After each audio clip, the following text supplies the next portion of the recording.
Hi friends, இந்த வீடியோல நம்ம டிஎஸ்பி டிஜிட்டல் சிக்னல் ப்ராசஸிங்ல உள்ள இம்பார்ட்டன்ட் கொஸ்டின்ஸ் எல்லாத்தையுமே பார்ப்போம். ஸோ இந்த சப்ஜெக்ட் வந்து பேசிக்காவே ப்ராப்ளமேட்டிக்கா தான் இருக்கும் நமக்கு பார்க்க. பட் 5th லெசன் மட்டுமே நமக்கு வந்து தியரி கான்செப்ட்ஸ் படி வரும். ஸோ தட் ப்ராப்ளம்ல கொஞ்சம் கஷ்டமா இருக்கவங்க 5th லெசன் படிச்சுட்டு தென் நெக்ஸ்ட் இந்த யூனிட்ஸ்க்குலாம் பார்ப்போம். அண்ட் மோர் ஓவர் இதுல வந்து என்னன்னா நீங்க கான்செப்ட் கெயின் பண்ணிட்டு டிசைன் ப்ரொசீஜர்ஸ் நமக்கு எல்லாத்துக்குமே இருக்கும். ஸோ அந்த டிசைன் ப்ரொசீஜர்ஸ் நீங்க கேதர் பண்ணிட்டு ஸ்டெப்ஸ் புரிஞ்சு படிச்சீங்கன்னா மட்டும்தான் எழுத முடியும். ஸோ அட்லீஸ்ட் டிசைன் ப்ரொசீஜர்ஸாவது படிச்சுட்டு அந்த டிசைன் ப்ரொசீஜரை வச்சாவது கொடுத்துருக்க கொஸ்டினுக்கு டிசைன் ப்ரொசீஜர் எழுதி ஸோ கொஸ்டினை பேஸ் பண்ணி நீங்க படிக்கிற கான்செப்ட்ஸ் வச்சு கொஞ்சம் ட்ரையாவது பண்ணி வைக்கலாம். ஸோ தட் கன்சிடர் பண்றதுக்கு சான்சஸ் இருக்கு. ஸோ என்னெல்லாம் டாபிக்ஸ் ரொம்ப இம்பார்ட்டன்ட், ஸோ எப்படி படிக்கணும், யார் யாருக்கு என்னெல்லாம் படிக்கணும், நல்லா படிக்கிறவங்களுக்கு லைக் என்னெல்லாம் கவர் பண்ணணும். ஸோ நம்ம வந்து நிறைய கொஸ்டின்ஸ் கொடுத்துருக்கோம். பட் நம்ம எக்ஸ்பிளைன் பண்ணும்போது யாரோட கெப்பாசிட்டிக்கு என்ன மாதிரி படிக்கணும் அப்படின்றது மாதிரி நான் கொடுத்துருக்கேன். ஸோ டோட்டலா நம்ம இம்பார்ட்டன்ட் கொஸ்டின்ஸ் கொடுத்துருக்கோம். ஸோ ஃபர்ஸ்ட் யூனிட் பார்த்துக்கிட்டோம்னா நமக்கு வந்து ஃபில்டரிங் லாங் டேட்டா சீக்வன்சஸ்ல வந்து நமக்கு overlap save method, overlap add மெத்தட்னு ரெண்டு மெத்தட் இருக்கும். ரெண்டு மெத்தடுமே ரொம்ப இம்பார்ட்டன்ட். ஸோ இது நமக்கு தனியாவே ஒரு கொஸ்டினை எக்ஸ்பெக்ட் பண்றதுக்கு மோர் சான்சஸ் இருக்கு. ஸோ ஒரு வெரி வெரி இம்பார்ட்டன்ட் கொஸ்டின். தென் அதே மாதிரி இந்த எஃப்எஃப்டி வந்து நிறைய பேருக்கு கன்ஃபியூஸ் ஆயிட்டு இருக்கு. ஸோ தட் நான் கேட்டகரைஸ் பண்ணி கொடுத்துருக்கேன். ஸோ எஃப்எஃப்டில நமக்கு மொத்தமே ரெண்டு கேட்டகரிஸ் தான். ஒன்னு வந்து DIT, இன்னொன்னு DIF, decimation in time, decimation in frequency.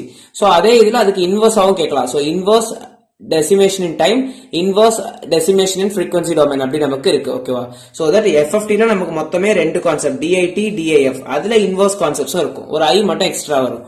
So கொஸ்டின்ல in terms of DIT/FFT algorithm explain பண்ணுங்க அப்படின்னு கேட்டாங்கன்னா DIT தான். ஓகே, சோ தட் அந்த கொஸ்டினுமே நமக்கு ரொம்ப இம்பார்ட்டன்ட். இது வந்து நமக்கு வந்து டயக்ராம்ஸ் நம்ம பேஸ் பண்ணி கொடுப்போம், பட்டர்ஃபிளை டயக்ராம்ஸ் பேஸ் பண்ணி கொடுப்போம் இந்த கொஸ்டின்ஸ் எல்லாமே.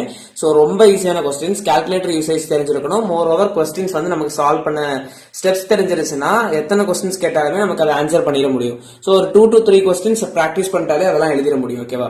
சோ இந்த ரெண்டு கொஸ்டின்ஸ் முடிச்சுட்டாங்க மட்டும். ஓகேவா? சோ நல்லா படிக்கிறவங்களுமே சரி, தென் ஆவரேஜ் அண்ட் பாஸ் ஆகிறதுக்கு ட்ரை பண்றவங்களுமே கண்டிப்பா இந்த லெசன்ல இந்த ரெண்டு கொஸ்டின்ஸ் கண்டிப்பா முடிச்சிருக்கணும் கம்பல்சரி. இன்கேஸ் அது கம்ப்ளீட் பண்ணிட்டீங்கன்னா then deriving DFT from DTF, properties of DFT, இது வந்து ரொம்ப ஒரு இம்பார்ட்டன்ட் கொஸ்டின்ஸ். ஓகேவா? சோ ஓவராலா நம்ம இம்பார்ட்டன்ட் கொஸ்டின்ஸ் இந்த லெசன்ல பாத்துட்டோம்னா first question and second question வந்து ரொம்ப இம்பார்ட்டன்ட். இது எல்லாருமே படிச்சிருக்கணும். தென் செகண்ட் லெசனுக்கு போவோம். சோ செகண்ட் லெசன்ல போயிட்டோம்னா ஃபர்ஸ்ட் நமக்கு என்ன இருக்குன்னா, அதுக்கு முன்னாடி இந்த செகண்ட் லெசன் தேர்ட் லெசன் வந்து ஒரு கம்பைன்ட் லெசன் தான். லைக் எப்படி சொல்றேன்னா, நமக்கு வந்து டோட்டலா ஃபில்டர்ஸ்ல வந்து டிஜிட்டல் ஃபில்டர்ஸ் தான் நம்ம இங்க கன்சிடர் பண்றோம். சோ டிஜிட்டல் ஃபில்டர்ஸ்ல ரெண்டு கேட்டகரிஸ் இருக்கு. ஒன்னு வந்து IIR, இன்னொன்னு FIR. இன்ஃபைனைட், இது வந்து finite. Okay, impulse response. So second லெசன்ல நம்ம ஃபுல்லாவே IIR ஃபில்டர்ஸ் படிப்போம். தேர்ட் லெசன்ல ஃபுல்லாவே FIR ஃபில்டர்ஸ் பத்தி படிப்போம். சோ IIR ஃபில்டர்ஸ் படிச்சிட்டீங்கன்னா FIR ஃபில்டர்ஸ் கொஞ்சம் ஈஸியா இருக்கும். சோ IIR ஃபில்டர்ஸ்ல இருக்கக்கூடிய டைப்ஸ்ல தான் நம்ம என்னெல்லாம் பாக்குறோம்னா, இந்த பட்டர்வொர்த் ஃபில்டரையும் ஜெபிஷே ஃபில்டரையும் பார்ப்போம். ஓகே, சோ அதுல நமக்கு என்னெல்லாம் இருக்குன்னா, பட்டர்வொர்த் ஃபில்டர், ஜெபிஷே ஃபில்டர். இதுக்கு வந்து டிசைன் ப்ரொசீஜர் நீங்க படிச்சிருப்பீங்க. சோ பட்டர்வொர்த் ஃபில்டர்லயே நமக்கு அனலாக் டிஜிட்டல் இருக்கும். அதே மாதிரி செபிஷேக் ஃபில்டர்லயும் அனலாக் டிஜிட்டல். ஃபர்ஸ்ட் எல்லாருமே ரொம்ப ப்ரிஃபரன்ஸ் கொடுத்து படிக்க வேண்டியது இந்த ரெண்டு கொஸ்டின்ஸ். மோஸ்ட் எக்ஸ்பெக்ட் பண்ணலாம். So Butterworth filter or Chebyshev filter, இந்த ரெண்டு ஃபில்டர்ஸுமே ரொம்ப டீடைலா பார்த்துருக்கணும். அட்லீஸ்ட் டிசைன் ப்ரொசீஜர்ஸ் அது 4 இடத்துக்குமே கம்பேரிட்டிவ் நீங்க படிச்சிட்டீங்கன்னா ஈஸி. ஓகேவா? சோ அனலாக் ஃபில்டர்ஸ்க்கு என்ன டிசைன் ப்ரொசீஜர், டிஜிட்டலுக்கு என்ன பண்ணணும், என்ன சேஞ்சஸ் வரும் அப்படின்றத கம்பைன் பண்ணி படிக்கணும்.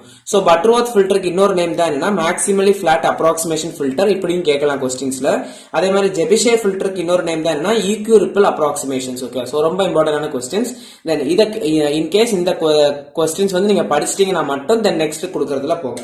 சோ தென் என்னன்னா structure of IIR filters. So IIR ஃபில்டர்ஸோட ஸ்ட்ரக்சர்ஸ்ல நமக்கு டைரக்ட் ஃபார்ம் 1 வச்சு கேட்கலாம், டைரக்ட் ஃபார்ம் 2, கேஸ்கேட், பேரலல். இது நாலுத்தையுமே கம்பைன் பண்ணி நீங்க இந்த கொஸ்டின் சூஸ் பண்றீங்கன்னா நாலுத்தையுமே படிச்சிருக்கணும். ஓகேவா? சோ பட்டர்வொர்த் எடுக்கிறீங்கன்னா அதுல அனலாக் டிஜிட்டல் ரெண்டுமே படிங்க. ஜெபிஷே ஃபில்டர் எடுக்கிறீங்கன்னா அதுலயும் அனலாக் டிஜிட்டல் ரெண்டுமே படிச்சதுக்கு அப்புறம் ஸ்ட்ரக்சர் ஆஃப் IIR ஃபில்டர்ஸ்ல direct form 1, direct form 2, cascade, parallel. So இந்த கொஸ்டின் இந்த ஸ்ட்ரக்சர் ஆஃப் IIR ஃபில்டர்ஸ் படிச்சிட்டீங்கன்னா இதை பேஸ் பண்ணி தான் உங்களுக்கு வந்து FIR ஃபில்டர்ஸ்லயும் கொஞ்சம் லிங்க் ஆகும். சோ அப்படி படிக்கும் போது நீங்க கம்பேரிட்டிவா லிங்க் பண்ணி படிச்சிட்டீங்கன்னா ரொம்ப ஈஸியா இருக்கும். தென் ஃபோர்த் கொஸ்டின் பார்த்துட்டோம்னா design of IIR filters from analog filters. So அதுல என்னன்னா low pass filter, high pass filter, அப்புறம் BPF, BRF 4 டைப் இருக்கு. சோ இந்த 4 டைப் படிக்கணும். இன்கேஸ் இந்த 3 கொஸ்டின்ஸ் முடிச்சவங்க மட்டும் 4th கொஸ்டின் ரெஃபர் பண்ணிக்கோங்க. ஓகேவா? சோ இதெல்லாம் நமக்கு செகண்ட் லெசன்ல உள்ள important questions. Then third lesson பார்ப்போம். தேர்ட் லெசன் பொறுத்த வரைக்குமே நமக்கு ரொம்ப இம்பார்ட்டன்ட் கொஸ்டின்ஸ்னா இந்த விண்டோயிங் டெக்னிக்ஸ் தான். சோ தேர்ட் லெசன் வந்து FIR ஃபில்டர்ஸ். FIR ஃபில்டர்ஸ்லயே அதே மாதிரி நமக்கு டிசைன் ஸ்ட்ரக்சர்ஸ் இருக்கும். FIR நம்ம அங்க எப்படி டைரக்ட் ஃபார்ம் 1, டைரக்ட் ஃபார்ம் 2, அப்புறம் வந்து கேஸ்கேட், பேரலல் பார்த்துட்டோமோ அதே மாதிரி நமக்கு இங்க என்ன இருக்குன்னா டைரக்ட் ஃபார்ம் ரியலைசேஷன்ஸ் இங்கேயுமே இருக்கும். தென் மோர் ஓவர் இந்த லீனியர் ஃபேஸ் ஸ்ட்ரக்சர் அதுவுமே நல்ல இம்பார்ட்டன்ட் கொஸ்டின்ஸ் தான் பாத்துக்கோங்க. பட் ஃபர்ஸ்ட் நீங்க ப்ரிஃபரன்ஸ் கொடுத்து படிக்க வேண்டியது FIR filter design of FIR filters. அதுல வந்து நமக்கு 3 டெக்னிக்ஸ் இருக்கு. Rectangular, Hamming, Hanning. மூணுத்துக்குமே சர்டன் சேஞ்சஸ் தான் வரும். சோ கம்பேரிட்டிவ் நீங்க படிச்சிட்டீங்கன்னா கண்டிப்பா எழுதிடலாம். சோ இந்த ஒரு கொஸ்டினை ஃபர்ஸ்ட் நல்லா இம்பார்ட்டன்ட் கொடுத்து படிச்சதுக்கு அப்புறம் நீங்க போக வேண்டியது FIR ஃபில்டர் ஸ்ட்ரக்சர்ஸ்ல 2 டைப்ஸ் இருக்கு. தென் இன் கேஸ் அது முடிச்சிட்டீங்கன்னா ஃப்ரீக்வன்சி சாம்பிளிங் மெத்தடுக்கு போங்க. ஃபர்ஸ்ட் ப்ரிஃபரன்ஸ் வந்து FIR ஃபில்டர் டிசைனுக்கு கொடுக்கணும். So based on your time allocation, உங்களுக்கு எக்ஸாமுக்கு எவ்வளவு டைம்ஸ் இருக்கோ அது பேஸ் பண்ணி நம்ம ஃபர்ஸ்ட் ரவுண்ட் போட்டிருக்க கொஸ்டின்ஸ் எல்லாம் முடிச்சிட்டு தென் நெக்ஸ்ட் கொஸ்டின் போங்க. நல்லா படிக்கிறவங்க எல்லா கொஸ்டின்ஸுமே மோர் ஓவர் கவர் பண்ண சொல்லுங்க, பாத்துக்கோங்க. Important question is to build confidence and also to have a better clarity of syllabus. ஓகேவா? சோ சிலபஸ் பார்த்து படிக்கிறவங்களுக்கு இம்பார்ட்டன்ட் கொஸ்டின்ஸ் அதுல சிலபஸ்ல வாஸ்டா இருக்கும், எல்லாத்தையுமே படிக்க முடியாது. சோ தட் இம்பார்ட்டன்ட் கொஸ்டின்ஸ் எல்லாருமே ப்ரொவைட் பண்றது எதுக்குன்னா ஃபர்ஸ்ட் ப்ரிஃபரன்ஸ் கொடுத்து அந்த கொஸ்டின்ஸ் படிச்சிட்டீங்கன்னா in case of that question வருதுன்னா நீங்க அதை அட்டன் பண்ண முடியும். ஓகேவா?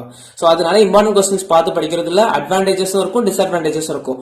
But mostly there will be more advantages. ஏன்னா ரிப்பீட்டட் கொஸ்டின்ஸ் நமக்கு நிறைய சான்சஸ் இருக்கு and moreover complicated questions இருக்கலாம். நான் வந்து ஃபுல் அண்ட் ஃபுல் எடுத்துக்கிறது வந்து பேஸ்ட் ஆன் சிலபஸ் ஓரியன்டட் தான். ஓகேவா? தென் fourth lessonல பார்த்தோம்னா very important questions பார்த்தோம்னா limited cycle oscillations due to product quantization and summations. So இது ரொம்ப ஒரு இம்பார்ட்டன்டான கொஸ்டின். இந்த கொஸ்டின் முடிச்சிட்டவங்க நெக்ஸ்ட் இதுக்கு போக. நமக்கு வந்து சிலபஸ்ல குவான்டைசேஷன் டாபிக்ஸ் வச்சு நிறைய இருக்கிறதுனால பேஸ்ட் ஆன் குவான்டைசேஷன் நமக்கு கண்டிப்பா ஒரு கொஸ்டின் எக்ஸ்பெக்ட் பண்ண முடியும். சோ ADC படிச்சுக்கோங்க, அதுவும் ரொம்ப இம்பார்ட்டன்ட். தென் அதுல இன்னொரு கண்டென்ட் என்னன்னா வாட் இஸ் குவான்டைசேஷன், நாய்ஸ்னா என்ன, input and output quantisation, coefficient quantisation error, product quantisation error. So இந்த குவான்டைசேஷன் கான்செப்ட்ஸ் எல்லாத்தையுமே நீங்க டீடைலா பாத்துக்கோங்க. ஃபர்ஸ்ட் ப்ரிஃபரன்ஸ் நீங்க கொடுக்க வேண்டியது limit cycle oscillations due to product quantisation and summation. Then next preference to these questions. So moreover fourth லெசன்ல நீங்க குவான்டைசேஷன்ஸ் வச்சு ஓரளவு லிங்க் பண்ணி படிச்சிட்டீங்கனாலே ஃபோர்த் லெசன் அட்டன் பண்ணிடலாம். ஓகேவா? தென் ஃபிஃப்த் லெசன்ல உள்ள இம்பார்ட்டன்ட் கொஸ்டின்ஸ் பார்ப்போம். சோ ஃபிஃப்த் லெசன் பொறுத்த வரைக்குமே உங்களுக்கு வந்து நிறைய கொஸ்டின்ஸ் இருக்கு. ஃபிஃப்த் லெசன் வந்து தியரி பேஸ்ட் தான். சோ தட் ஈஸியா அட்டன் பண்ணிடலாம். அதுல ரொம்ப இம்பார்ட்டன்ட் சொல்லக்கூடியது ஃபர்ஸ்ட் வந்து நீங்க அடாப்டிவ் ஃபில்டர்ஸ் படிங்க, ஈஸியாவும் இருக்கும் அண்ட் மோர் ஓவர் இம்பார்ட்டன்ட் கொஸ்டினும் கூட. தென் வந்து DSP ஆர்கிடெக்சர் படிங்க. இந்த 2 கொஸ்டின்ஸும் முடிச்சிட்டீங்கன்னா தென் டெசிமேஷன் அண்ட் இன்டர்போலேஷன் இது ரெண்டுத்தையுமே பாருங்க. ஓகேவா? சோ டெசிமேஷனுமே இம்பார்ட்டன்ட் கொஸ்டின்ஸ் தான். தென் இன்டர்போலேஷன் இது 2 கொஸ்டின்ஸ் பாருங்க. இதெல்லாம் முடிச்சதுக்கு அப்புறம் sampling rate conversion by a rational factor இந்த கொஸ்டின்ஸ்க்கு இம்பார்ட்டன்ஸ் கொடுத்து படிங்க. So first preference for fifth lesson வந்து அடாப்டிவ் ஃபில்டர்ஸ் கொடுத்துருக்கணும். தென் DSP ஆர்கிடெக்சர் முடிச்சிருக்கணும். இந்த 2 கொஸ்டின்ஸும் மோர் இம்பார்ட்டன்ஸ் கொடுத்து முடிச்சதுக்கு அப்புறம் நீங்க என்ன பண்ணணும்னா டெசிமேஷன், இன்டர்போலேஷன் இது ரெண்டுத்தையுமே முடிக்கணும். சோ இது முடிச்சிட்டீங்கன்னா தென் உங்களுக்கு என்ன இருக்குன்னா sampling rate conversion by rational factor இந்த கொஸ்டினுக்கு போங்க. சோ இதெல்லாம் தான் டிஎஸ்பில உள்ள இம்பார்ட்டன்ட் கொஸ்டின்ஸ். நம்ம ஓவராலா syllabus based and repeated questions based இதெல்லாம் பேஸ் பண்ணி தான் எடுத்திருக்கோம். சோ ஓவராலா கம்பேரிட்டிவா படிச்சிட்டீங்கன்னா ரொம்ப ஈஸி. படிக்கும் போது சர்டன் டாபிக்ஸை ஒமிட் பண்ணிட்டு சர்டன் டாபிக்ஸ் படிச்சீங்கன்னா வேலைக்கு ஆகாது. கொடுத்திருக்க டாபிக்ஸ்ல இருக்கக்கூடியதுல அந்த சர்டன் டாபிக் வருதுன்னா அதுக்கு கீழே இருக்கக்கூடிய சப்ஹெட்டிங்ஸ் எல்லாத்தையுமே முடிச்சிருக்கணும். சோ எக்ஸாம்பிள் இப்ப பட்டர் ஒர்த்னா அதுல அனலாக் டிஜிட்டல் ரெண்டுமே முடிச்சிருக்கணும். ஷெபிஷேக்ல அனலாக் டிஜிட்டல் ரெண்டுமே முடிச்சிருந்தீங்கன்னா தான் உங்களுக்கு வந்து கொஸ்டின் எக்ஸ்பெக்ட் பண்ற மாதிரி இருக்கும். ஓகேவா? சோ ஓவராலா ப்ராப்ளமேட்டிக் பேப்பர் நல்லா இம்பார்ட்டன்ஸ் கொடுத்து படிங்க. கால்குலேட்டர் யூசேஜ் ரொம்ப இம்பார்ட்டன்ஸ். இந்த சப்ஜெக்ட் ஃபுல்லாவே நமக்கு கால்குலேட்டர் யூஸ் பண்ண முடியும். சோ பிடிச்சிருந்துச்சுன்னா லைக் பண்ணுங்க, ஃப்ரெண்ட்ஸுக்கும் ஷேர் பண்ணுங்க, கண்டிப்பா யூஸ்ஃபுல்லா இருக்கும். இம்பார்ட்டன்ட் கொஸ்டின்ஸ் பார்த்து படிக்கிறவங்களுக்கு கண்டிப்பா ரொம்ப யூஸ்ஃபுல்லா இருக்கும். சப்ஸ்கிரைப் பண்ணிக்கோங்க. தேங்க்யூ.